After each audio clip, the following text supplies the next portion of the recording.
This is episode 76 of the Rise Up Podcast. We're a morning radio show hosted by Steve, Terese, and Tim on Family Life, a network of stations across New York and Pennsylvania.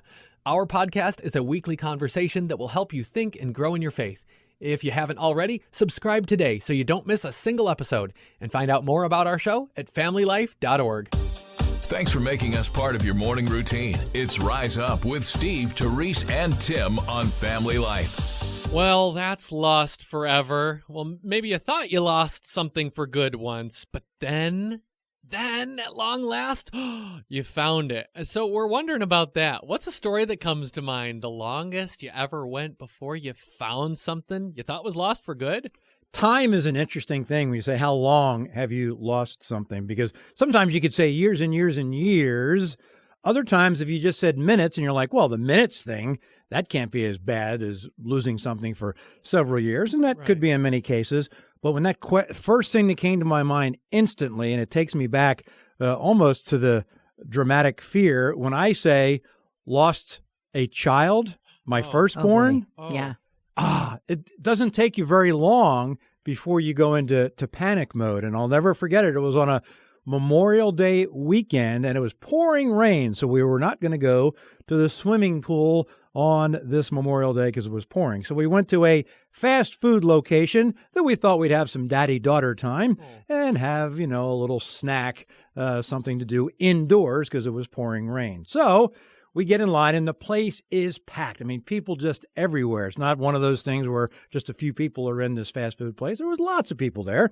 And so we were waiting in line, probably 4 or 5 different lines, and we were way back. And then all of a sudden, my daughter, Laura, says, "Hey, Daddy, can I go play on the little playground area indoors, but in the next room, glass and everything?" And I'm like, well, sure, go ahead.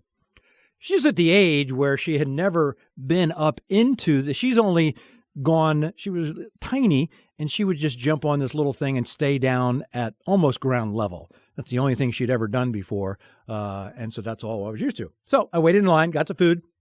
Now it's time to go into the play area and find my daughter, and then we'll sit down at a table. Well, I look around, and again, the place is packed, absolutely packed. And I'm looking for Laura, and I can't find her. And I can't. And now you go into parent panic mode. And now I'm looking outside because there's glass around. So I'm thinking, the place is packed. Maybe somebody grabbed her. So I'm looking around, and I'm trying not to be overly panicked, but boy, I am. Inside, I just can't. I'm looking everywhere in the parking lot to see if I see anybody carrying my little girl. And I'm looking around. And finally, a guy who was in line with me with food next to me came up to me, tapped me on the shoulder, and he says, "Are you looking for your daughter?" And I said, "Yes." Oh. And he pointed up, still in the play area, but it was one of those things where they had those climbing up into the thing and the little glass ball. Look like out of the fishbowl. Yeah. And there she was, smiling and waving and laughing at me, like, hi, Daddy.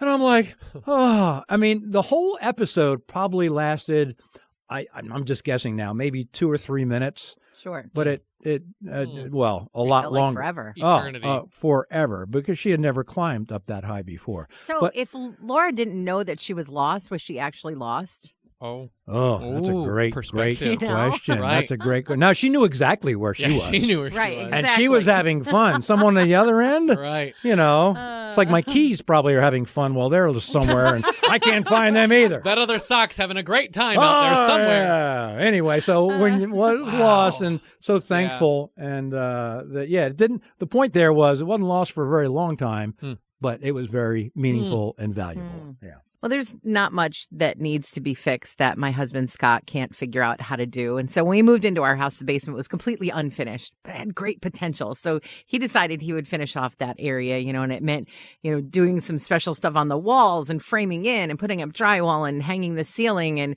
he got to work doing all these things. And then one day after doing the work, he was like, "I don't know where my wedding band is." Uh-oh. Oh. And I'm like, I don't know either. I haven't seen it around. Did you leave it on here? Did you leave it there? No, can't find it. And I thought, well, you just got to chalk it up. This is something that just is gone. We looked for it. Can't find it.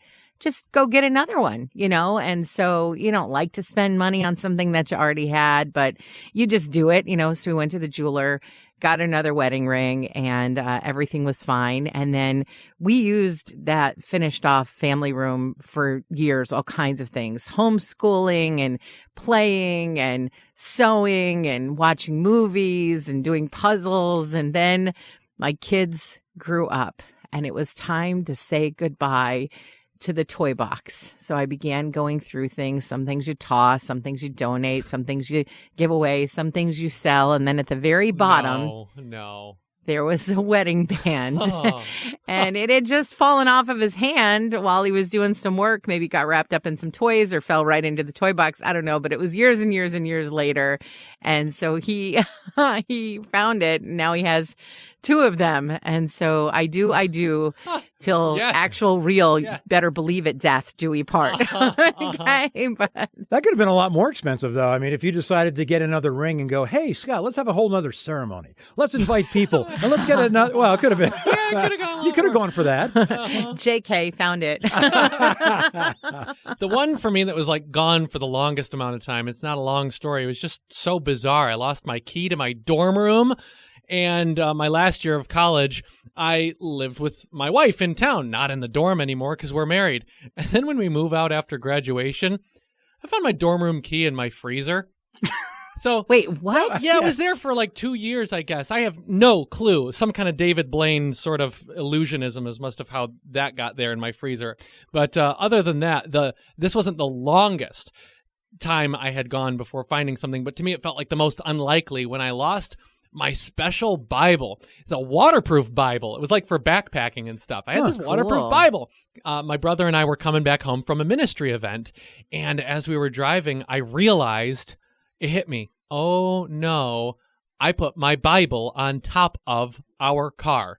And we had already gotten off on the ramp, going between 2 towns. And it's like, it's a highway area. I'm thinking to myself, all right, well, it's gone.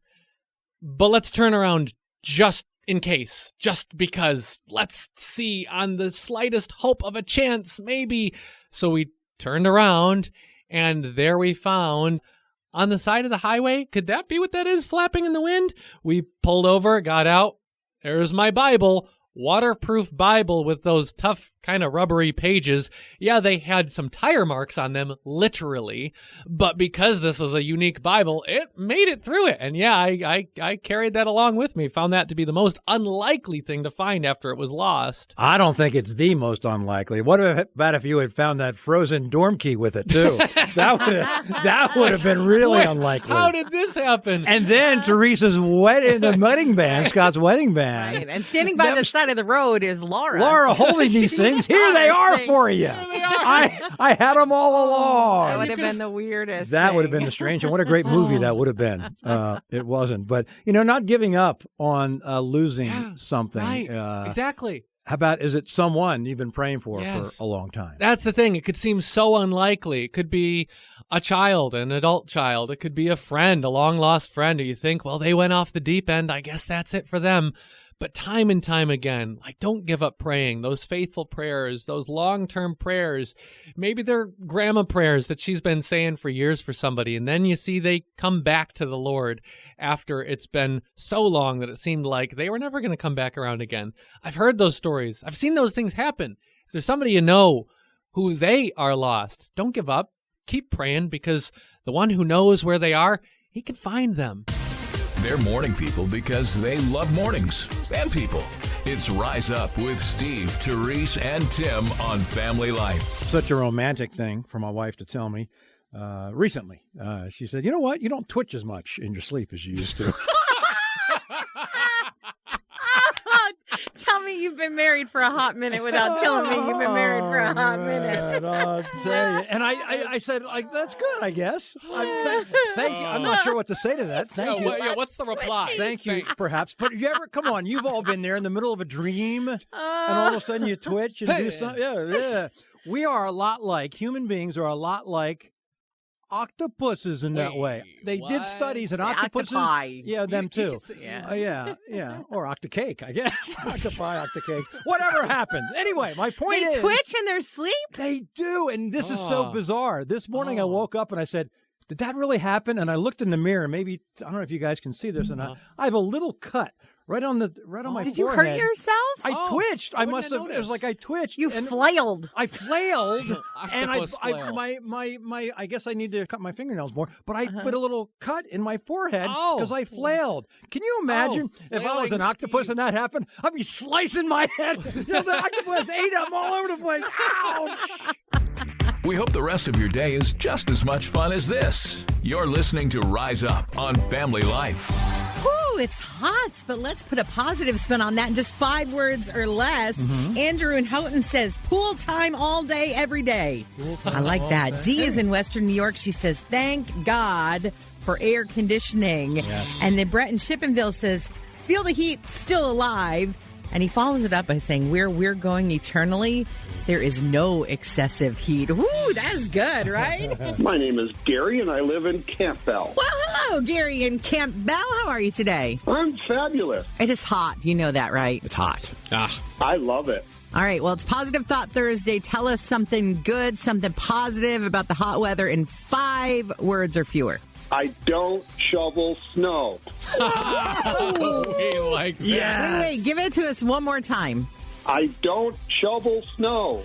Yay! You get to add a yay on the we end added because the you fifth only word. got 4 words. Yeah, that's okay. But we said or less, but we just Right, like you saying did good. yay. We'll You did never good. waste a yay. Yeah, Yeah. right. Yay is always good on Positive Thought Thursday. Good morning, Penny, and I live in McCain, Pennsylvania. At least it's not snow. At least it's not snowing. I notice a theme here. I notice a theme. We just got about 10 texts, and they all say, don't have to shovel it. At Yep. least it's not snow.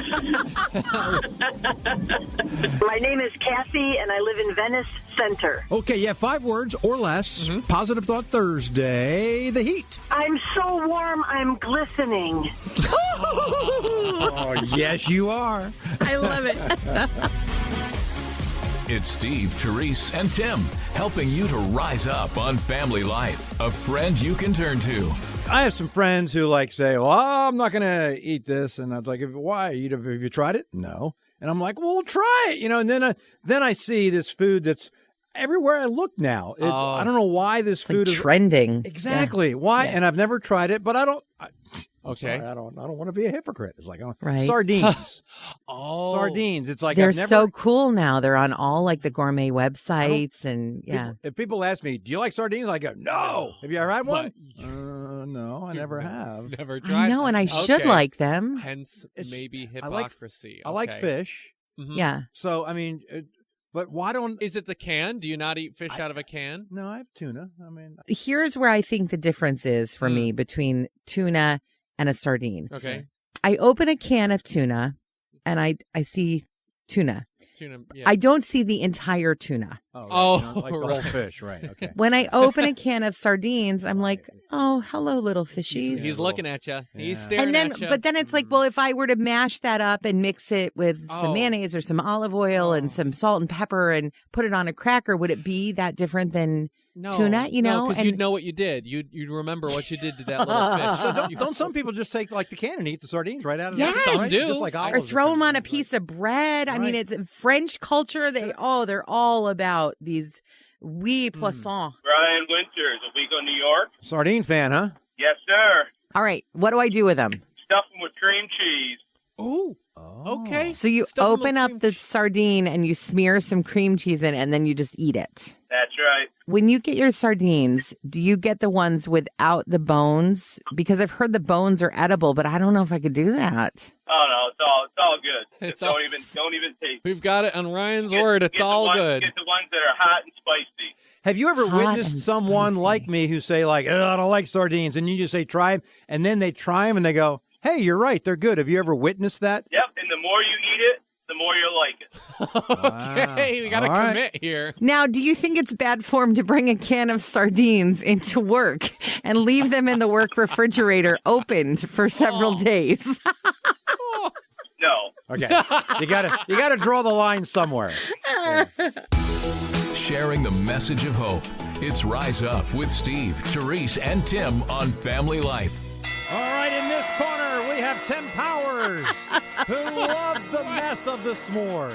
Oh, and out there in the grass, all the sticky. Well, it's all part of the thing. And in this corner, we have Terese Maine, who no. Clean Fingers Maine is what they call me. What's this new s'mores I thing don't again? like sticky fingers. I love the s'more in a bag or the strolling s'more. You take like a little bag of grams or cookies or something. You put in your chips and your marshmallow, and Wait a you're minute. ready to go with a fork. I'm trying to jump into the ring here. What? It's Carly from Bethany, New York. Okay. Carly, we're way in here, Carly. What is the good in that, though? It's not. You've got toasted marshmallow, you've got melty chocolate, and you've got graham or whatever Fun of you cookie. getting your hands all messy. No. See, I do not put that in the fun box. There's a lot of things that I think are fun. Sticky fingers.